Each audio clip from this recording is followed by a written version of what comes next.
আসসালামু আলাইকুম প্রবাসী ভাই ও বন্ধুরা, আজ আপনাদের পরিচয় করিয়ে দিচ্ছি বাহরাইনের আরদ এলাকার একটি পরিচিত ও জনপ্রিয় দেশি খাবারের ঠিকানা, আরদ দেশি স্বাদ হোটেল।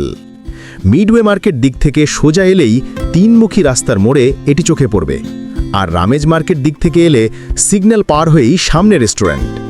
এখানকার বিশেষ আকর্ষণ, প্রতি সপ্তাহে নিজেরা গরু জবাই করে ফ্রেশ গরুর মাংস দিয়ে রান্না করা হয় খাবার। ঘরোয়া স্বাদ, স্বাস্থ্যকর পরিবেশ আর হালাল খাবার সব কিছু একসাথে। বাসার জন্য কাঁচা গরুর মাংস নিতে চাইলে আগেই জানালে সরি খাওয়া যাবে। লোকেশন আরদ গ্যারেজ লাইন, বাহরাইন। বিশ্বাস, স্বাদ ও মানের ঠিকানা আরদ দেশি স্বাদ হোটেল।